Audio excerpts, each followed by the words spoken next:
এই তো, এই রাস্তা দিয়েই তো বাজারে যেতে হয়। সব কিছু আছে, হাঁসের মাংস কোথায়? এই বৃষ্টিতে এইভাবে ভিজতে থাকলে যে হাঁসের বাচ্চাগুলো মারা যাবে।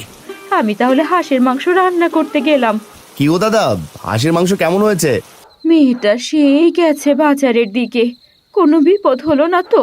এই হাঁসের বাচ্চাগুলো আমি অনেক বড় করব।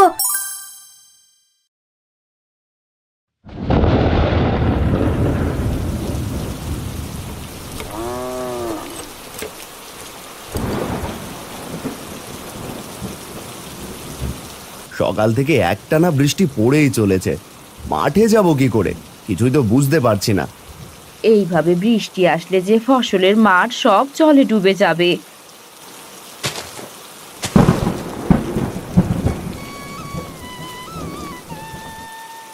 মা, ও মা, দেখো বাতাসের ঝাপটায় কেমন পাকা আম ঝরে পড়ছে মাটিতে। আমি গিয়ে নিয়ে আসি। মেয়ের কথা শোনো, এত বৃষ্টির ভিতর আম কুড়ালে যে জ্বর আসবে। এদিকে নুন আনতে পান্তা ফুরাই, তো জ্বর এলে কবিরাজকে দেখাবো কি করে? হাতে যে কোনো টাকা নেই। বাবা, আমি বড় হলে বড় ডাক্তার হব, সব মানুষকে বিনা পয়সায় চিকিৎসা সেবা দেব। পাগলি মেয়ের কথা শোনো। ঘরে যে রান্না করার মতো কিছু নেই, এইদিকে বৃষ্টি থামার কোনো নাম নেই।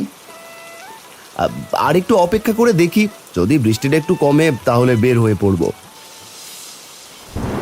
এই নিয়ে যাও হাঁসের ছোট ছোট বাচ্চা, একদম অল্প টাকায় দিয়ে দিচ্ছি, নিয়ে যাও নিয়ে যাও। এই বৃষ্টির ভিতর কোথায় যাব হাঁসের বাচ্চা নিয়ে?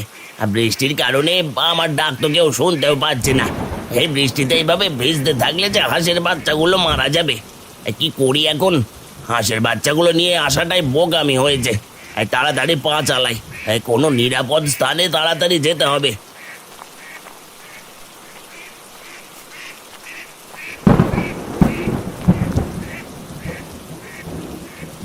একটা লোক ছাতা মাথায় দিয়ে আসতেছে মনে হয়।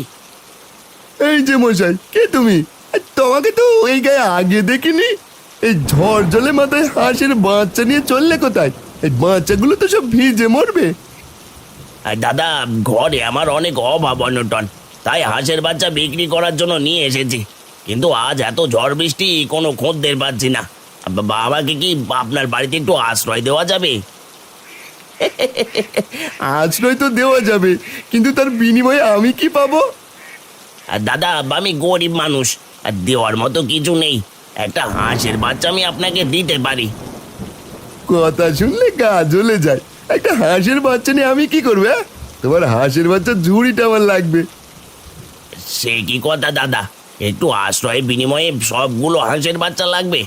এটা তো অন্যায়। ন্যায় অন্যায় আমি মানি না। তোমার সাথে কথা বলে আমি আমার মূল্যবান সময় নষ্ট করলাম। এই যাও তো বাপু, এই ছোট লোকগুলো যে আসে কোথা থেকে, দিনটাই মাটি করে দিল।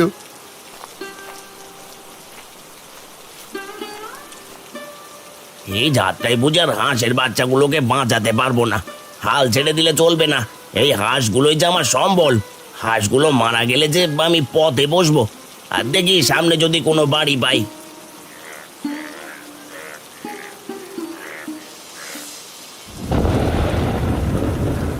বাবা, আমার অনেক ক্ষুধা লেগেছে, আমাকে কিছু খেতে দাও। ঘরে যে কিছু নেই, কি খেতে দিই বল? ভাত বসিয়েছি। আচ্ছা, এক কাজ করলে হয় না? আমাদের গাছের অনেক পাকা মাটিতে পড়ে আছে, সেগুলো বিক্রি করে যদি বাজার থেকে কিছু কিনে নিয়ে আসি তাহলে তো কোনো রকম 3-4 দিন চলে যাবে। কিন্তু এই বৃষ্টির ভেতর হাটে যাবে কি করে? এই নিয়ে তুমি চিন্তা করো না, আমি ঠিক আম বিক্রি করে বাজার করে নিয়ে আসবো।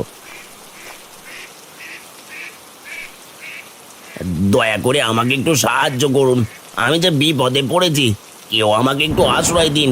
এই হাঁসের বাচ্চাগুলো নিয়ে বৃষ্টিতে কেউ আশ্রয় দিচ্ছে না। বাবা, দেখো একটা মানুষ বৃষ্টিতে ভিজে কেমন কাঁপছে, মাথায় আবার কি যেন নিয়ে আছে। তাই তো দেখছি। আরে, লোকটার মনে হয় ভীষণ কষ্ট হচ্ছে। লোকটাকে ঘরে নিয়ে আসো তাড়াতাড়ি। এই যে দাদা, আসুন আসুন, আমাদের ঘরে আসুন। লোকটা হারানের কথা শুনতে পেয়ে ঘরে আসে। দাদা, আপনাকে খুবই অসুস্থ লাগছে, আপনি কোন গায়ে থাকেন? দুঃখের কথা আর কি বলবো দাদা, আমি রূপনগরে থাকি। হাঁসের বাচ্চা বিক্রি করার জন্য ঘর থেকে বের হয়েছিলাম, পথে বৃষ্টির কবলে পড়ি। দেখো বাবা, বাইরে বৃষ্টিটা কমে গেছে, আমি এখন আমগুলো নিয়ে আসি। সাবধানে যাস মা, উঠানটা অনেক পিচ্ছিল হয়ে আছে। মালতী, একটা গামছা নিয়ে এসো তো।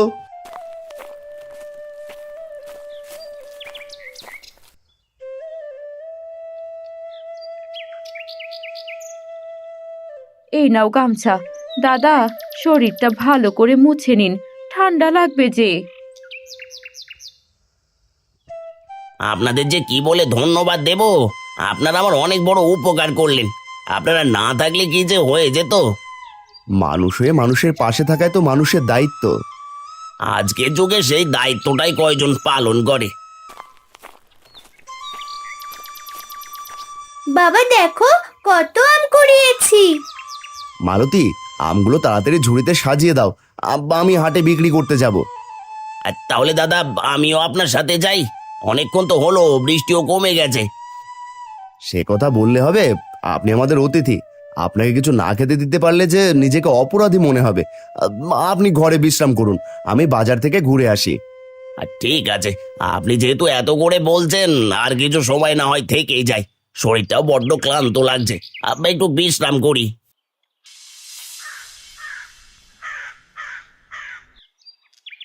হারান দাদা, ঘরে আছো নাকি?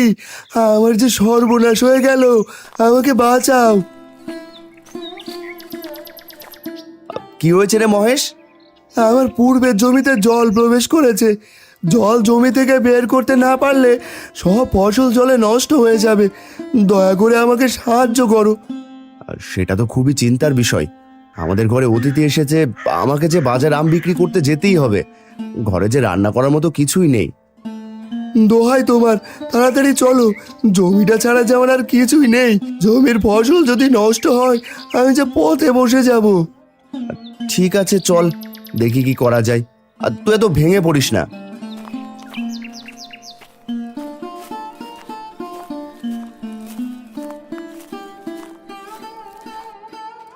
ঘরে যে রান্না করার মতো কিছু নেই।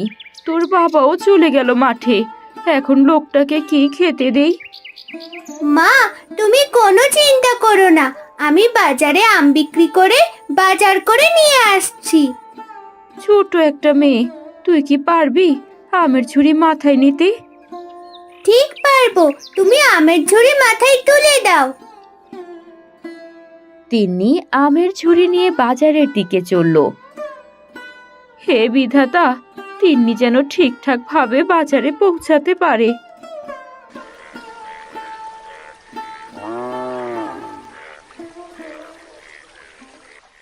এই তো, এই রাস্তা দিয়েই তো বাজারে যেতে হয়।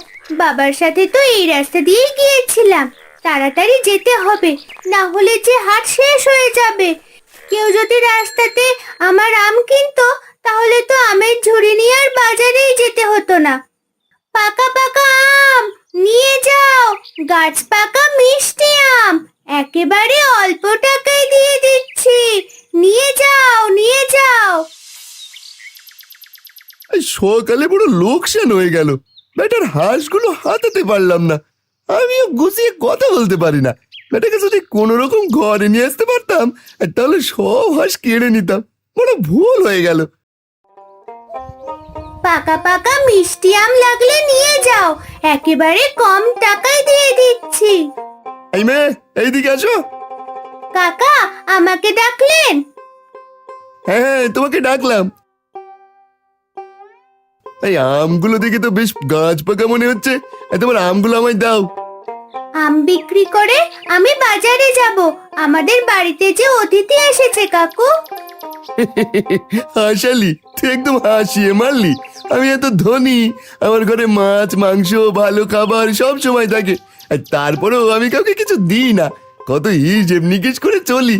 আর তোদের তো নিজেদের কোনো খাবার নেই, আর তারপরে আবার অতিথি নিয়ে এসেছিস। অসহায় গরিব মানুষকে খাবার দিলে সৃষ্টিকর্তা খুশি হন কাকু। হয়েছে হয়েছে, ঢং দেখে পাচ্ছি না। আমগুলো রেখে এখান থেকে কেটে পড়তো। কাকু, আম বিক্রি করে আমি বাজার করব, আমের দামটা দিন। বাজার করে অতিথিকে খাওয়াবে, পচা নষ্ট আম নিয়ে যা, টাকা দিতে পারবো না, যত সব। তিন্নি মন খারাপ করে আবার বাজারের দিকে হাঁটা শুরু করলো। এই পাকা পাকা আম নিয়ে যাও, মিষ্টি পাকা পাকা আম, যেমন দেখতে তেমন সুস্বাদু, গাছ পাকা আম। মহেশ, দেখো তোমার ফসলের জমি থেকে সমস্ত জল বের করে দিয়েছি। ফসলগুলো কেমন চকচক করছে। তোমাকে যে কি বলে ধন্যবাদ দেব। আজ তুমি যদি আমায় সাহায্য না করতে আমি একেবারে নিঃস্ব হয়ে যেতাম। সেই সব কথা এখন থাক, আমার ঘরে অতিথি এসেছে, আমাকে তাড়াতাড়ি বাড়িতে যেতে হবে। আর তোর সাথে পরে কথা হবে, আমি যাই, এদিকে আবার বিকেল হয়ে এলো। এই তো বাজারে চলে এসেছি, হাঁটতে হাঁটতে পা ব্যথা হয়ে গেছে। এইখানে আমগুলো নিয়ে বসি। পাকা পাকা আম নিয়ে যাও, গাছ পাকা, খেতে অনেক সুস্বাদু। বাহ, খুব সুন্দর আম তো। এই মেয়ে, তোমার নাম কি? এই আম কোথা থেকে নিয়ে আসছো? এইগুলো আমাদের গাছের আম, ঝড়ের সময় গাছ থেকে ঝরে পড়েছে। এই তোমার সবগুলো আম আমাকে দাও। আর এই নাও টাকা। এই টাকা দিয়ে তুমি কি করবে? আমাদের ঘরে অতিথি এসেছে, মা বলেছে মাছ কিনে নিয়ে যেতে। আর তুমি আমার সাথে চলো, তুমি আমাকে আম দিলে আমি তোমাকে বাজার করে দিচ্ছি। গুলোই তিন্নিকে অল্প অল্প করে সব প্রয়োজনীয় জিনিস কিনে দিতে লাগলো।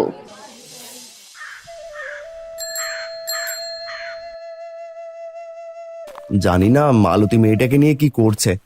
আমিও তাড়াহুড়ো করে চলে এলাম, ঘরে বাজারঘাট কিছুই করতে পারলাম না। মেয়েটা মনে হয় খাবারের জন্য কান্নাকাটি করছে, ঘরে অতিথিও আছে। বড় মুখ করে তাকে থাকতে বললাম, জানি না তাকে কি খেতে দেব। আর একটু জোরে পা চালাই, পথ যেন শেষই হতে চাইছে না।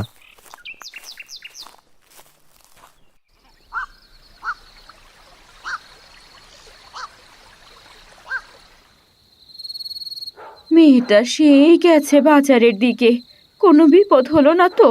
মানুষটাও সেই সকালে বের হয়েছে, জানি না কি করতেছে। এইদিকে উনুনে এখন হাঁড়ি বসাতে পারলাম না, নিজে কি খাবো আর অতিথিকে বা কি খেতে দেব? লোকটাও বোধহয় মনে মনে কষ্ট পাচ্ছে। মালতী কোথায় গেলে? আমি এসেছি।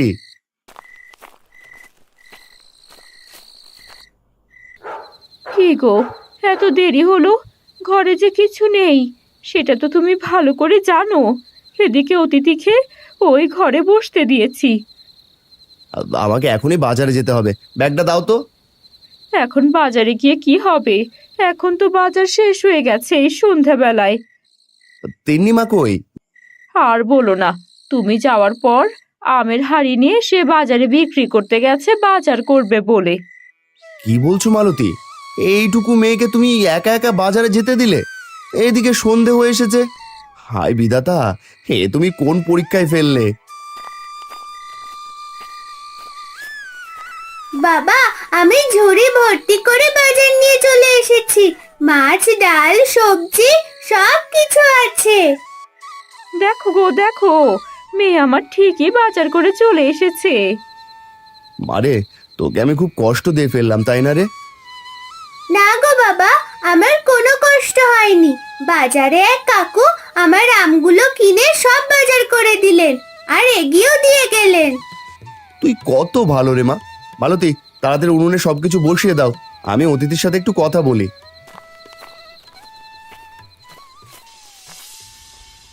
বিশ্রাম নিয়ে শরীরটা অনেক সুস্থ লাগছে, শরীরের ব্যথাটাও দূর হয়ে গেছে।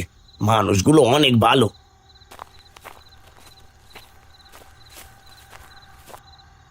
কি এত নিজের মনে কথা বলছেন দাদা?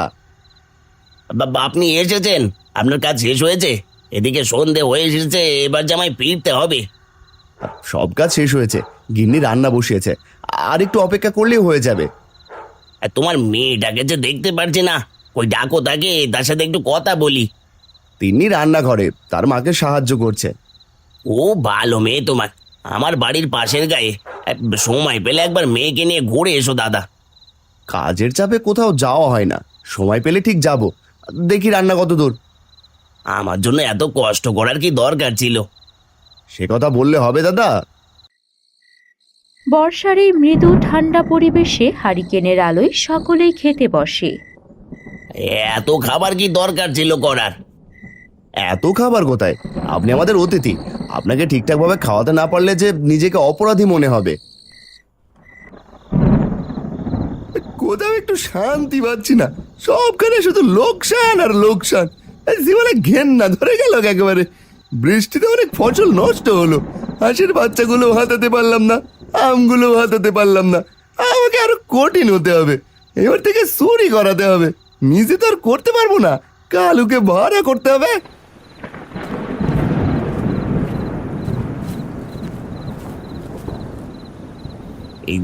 এই বাবু, আপনার খাবার এনেছি। আর দেখেন কত খাবার।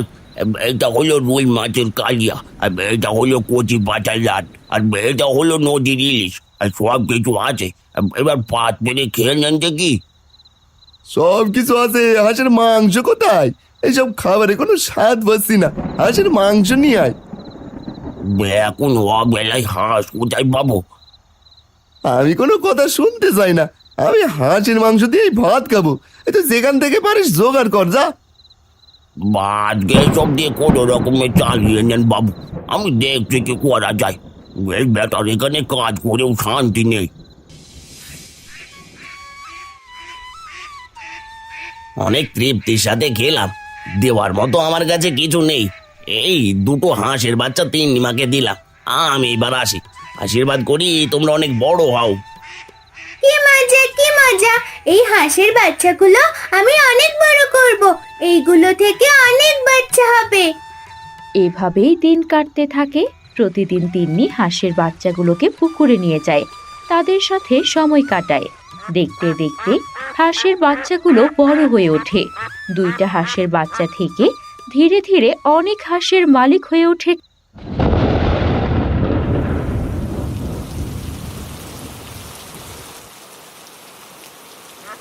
কত অভাবে একসময় দিন কাটিয়েছি, এখন সৃষ্টিকর্তার আশীর্বাদে কত হাঁসের মালিক আমরা।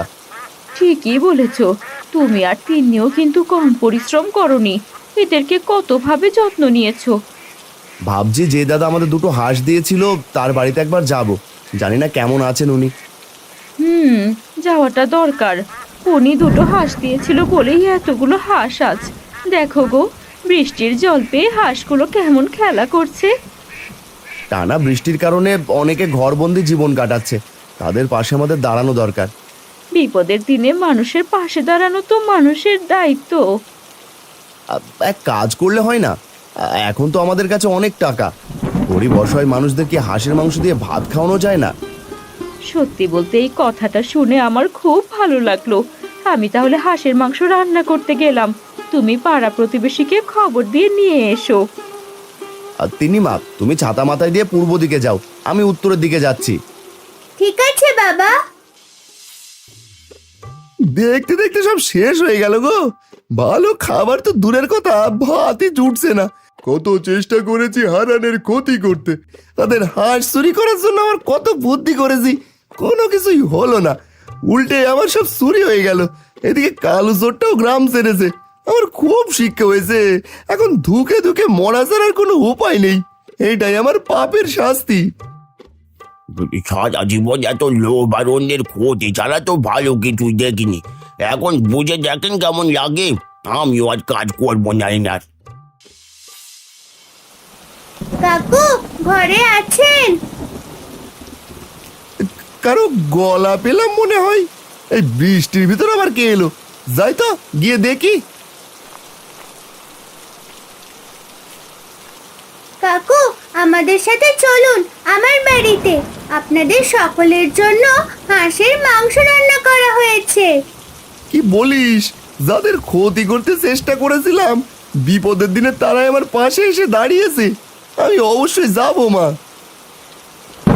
বৃষ্টির দিনে সকলে এলো হারানের বাড়িতে। হারান সকলকে হাঁসের মাংস দিয়ে আপ্যায়ন করলো, তার সাধ্যমতো সবাইকে সহযোগিতা করে। এদিকে দেখা গেল সেই অতিথি লোকটাকেও। কি ও দাদা, হাঁসের মাংস কেমন হয়েছে? তোমার বৌদি নিজে হাতে রান্না করেছে। খুবই ভালো হয়েছে। তোমার এই পরিবর্তন দেখে আমি খুবই খুশি হারান্দা। আর আজ আবারও অনেকদিন পর পেট ভরে খাচ্ছি। খাও গো কাকু, আজ তুমি আমাদের দুটো হাঁসের বাচ্চা দিয়েছিলে বলেই না এমন আয়োজন দেখতে পাচ্ছ। ভালো মানুষরা কখনো ঠকে না, যারা তাদের ঠকায় তারা নিজেরাই একসময় ঠকে যায়। তোমার মেয়ে কিন্তু একদম ঠিক কথাই বলেছে।